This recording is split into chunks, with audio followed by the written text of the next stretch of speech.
अस्सलाम वालेकुम 10th class. उम्मीद है आप सब घर में खैरियत से होंगे।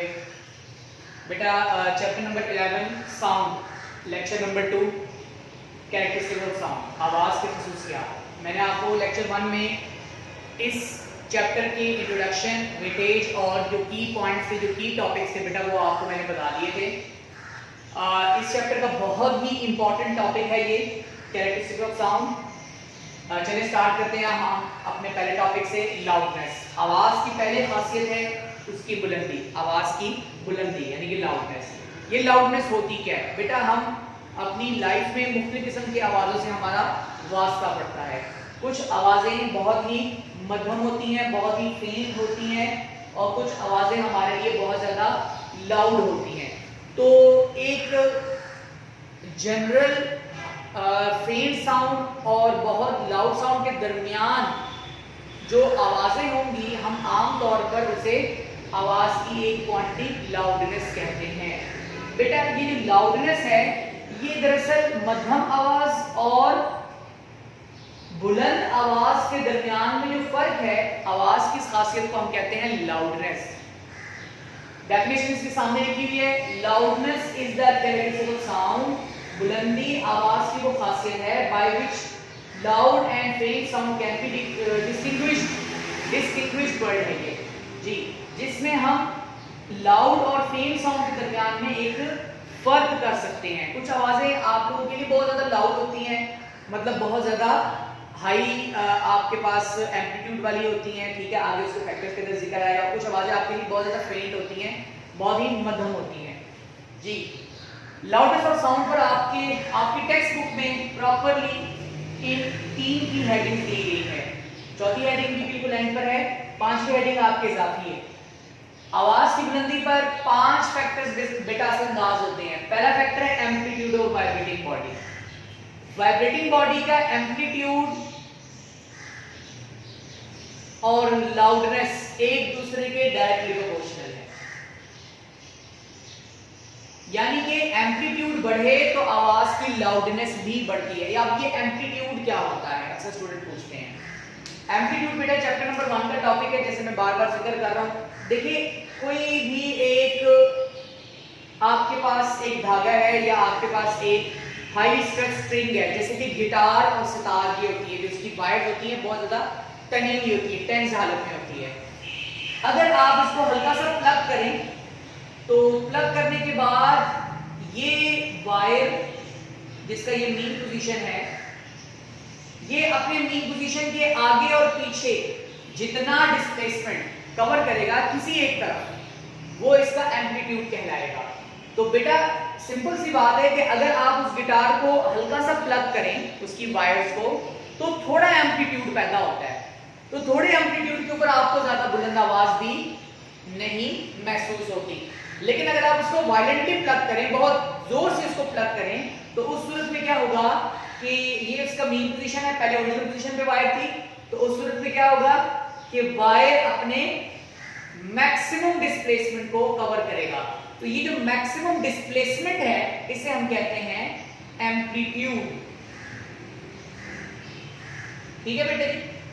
अच्छा, अब एम्पलीट्यूड जितना ज्यादा होगा, एम्पलीट्यूड जितना ज्यादा होगा, आवाज की बुलंदी भी उतनी ही ज्यादा होगी। इसकी एक और मिसाल लीजिए, जैसे आपके पास एक ढोल है, ड्रम है, अगर आप उसके मेम्ब्रेन के ऊपर, उसके ऊपर वाली सतह सरफेस के ऊपर आप स्लोली स्ट्राइक करें, ज्यादा जोर से ना मारें, तो उस सूरत में क्या होगा, जो उसका मेम्ब्रेन है, जो उसकी जो कवरिंग है, वो थोड़ी सी वाइब्रेट करेगी, ज्यादा आवाज पैदा नहीं होगी।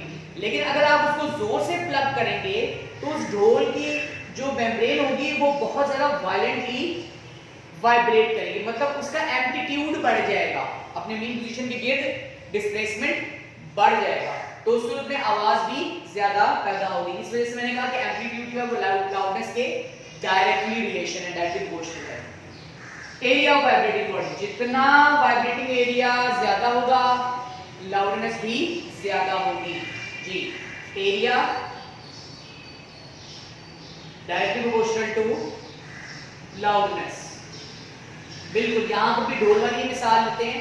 आपके पास एक ढोल है, ठीक है, जिसका वाइब्रेटिंग एरिया बहुत ज्यादा होता है जिसके ऊपर आप स्ट्राइक करते हैं, ठीक है, तो उसका एरिया ज्यादा होता है। अगर आप उसके ऊपर स्ट्राइक करेंगे तो ज्यादा एरिया होने की वजह से आपको ज्यादा आवाज सुनाई देगी। उसके मुकाबले में एक छोटी सी ढोलकी है, ठीक है, छोटा सा ड्रम है, अगर आप उसको स्ट्राइक करेंगे तो चूंकि उसका वाइब्रेटिंग एरिया कम हो गया, ढोल के लिए वाइब्रेटिंग एरिया ज्यादा होता है आमतौर पर, और ढोलकी के लिए, छोटे ढोल के लिए वाइब्रेटिंग एरिया कम होता है।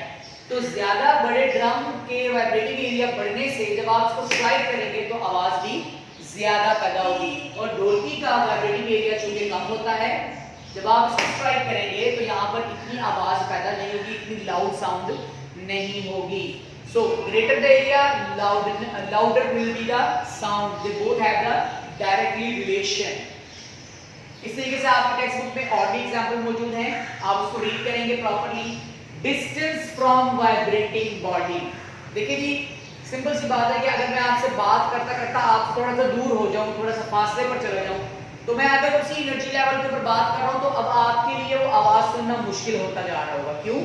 क्योंकि सुनने वाला और बोलने वाले के दरमियान में जब डिस्टेंस बढ़ेगा तो आवाज की लाउडनेस कम हो जाएगी। इसकी मिसाल सुने, अगर आप रेलवे स्टेशन पर खड़े हो प्लेटफॉर्म पर और सामने से ट्रेन आ रही हो, तकरीबन कोई 1 या 2 किलोमीटर इतनी दूर से ट्रेन आ रही हो और वो सायरन दे रही हो, तो आपको आवाज इतनी ज्यादा नहीं आएगी। जैसे जैसे वो ट्रेन नजदीक आती जाएगी आपके लिए वो आवाज लाउड होती जाएगी। तो इसका मतलब ये हुआ कि डिस्टेंस और लाउडनेस के दरमियान में रिलेशन डायरेक्टली नहीं है, ठीक है जी, नहीं होगा जी, बताएं। अगर तो डिस्टेंस बढ़ता है तो लाउडनेस रिड्यूस करती है, तो दोनों दरमियान रिलेशन इनवर्सली होगा जी।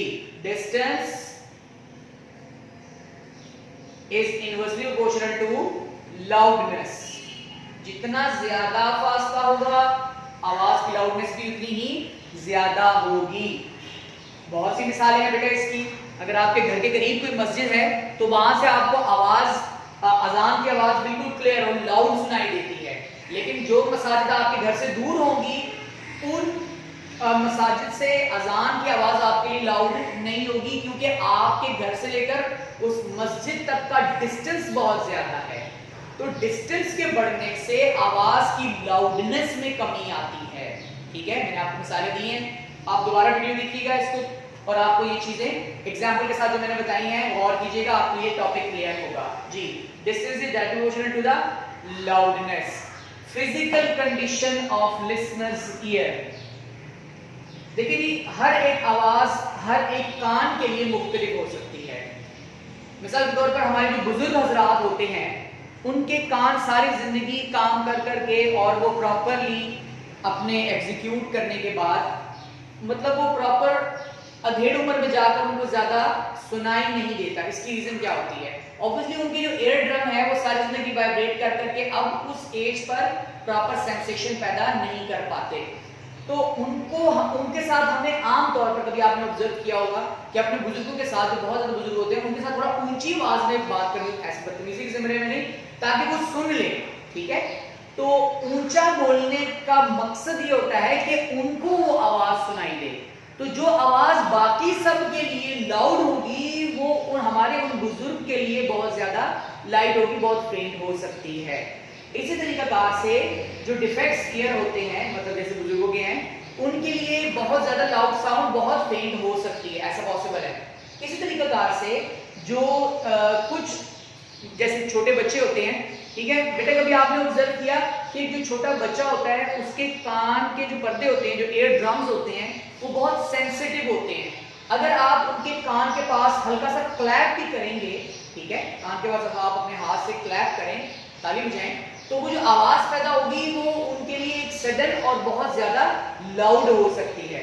तो वो उनके लिए बहुत ज्यादा एक लाउडनेस का बायस बन सकती है। तो फिजिकल कंडीशन भी जो लिसनर्स के, सामईन के कान की जो तबई हालत है, ठीक है, वो भी डिपेंड करती है लाउडनेस के ऊपर। नेचर ऑफ द मीडियम, हर आवाज जो है वो मुख्तलिफ मीडियम में मुख्तलिफ स्पीड और मुख्तलिफ लाउडनेस रख सकती है। एक आवाज हो सकता है कि लिक्विड में किसी और लाउडनेस के ऊपर मूव कर सकती हो, ठीक है, गैस में किसी और अपना उसमें सॉलिड में किसी और लाउडनेस के साथ मूव कर सकती है। So the nature of the liquid should also impact on the loudness of, तो इसका भी अपना एक इम्पैक्ट होता है। तो बेटा आपका ये जो लॉन्ग क्वेश्चन है, ठीक है, इसमें मजीद आगे कुछ टॉपिक्स हैं जैसे इंटेंसिटी है, फ्रीक्वेंसी है, क्वालिटी ऑफ साउंड है, ये भी हमारा लॉन्ग क्वेश्चन ओवरऑल चलता रहेगा। ये बहुत ही इंपॉर्टेंट लॉन्ग क्वेश्चन है, ये बोर्ड में सिर्फ इतना हिस्सा आ चुका है। Define loudness of sound and on what factors loudness of sound depends upon. आवाज की बुलंदी की तारीफ करें और बताएं कि इनके कौन कौन से फैक्टर्स हैं। बेटा आपके टेक्स्ट बुक में जैसे मैंने पहले बताया कि 3 फैक्टर का जिक्र था, चौथा फैक्टर भी लिखा हुआ है, ठीक है, डिस्टेंस फ्रॉम वाइब्रेटिंग बॉडी के बिल्कुल आखिर में। तो आप बड़े तहम्मुल के साथ अपने चैप्टर नंबर 11 के इस टॉपिक की रीडिंग करें, कॉन्सेप्ट्स क्लियर करें, वीडियोस को बार-बार देखें ताकि आप लोगों को ये सारी चीजें क्लियर हो जाएं। Thank you very much.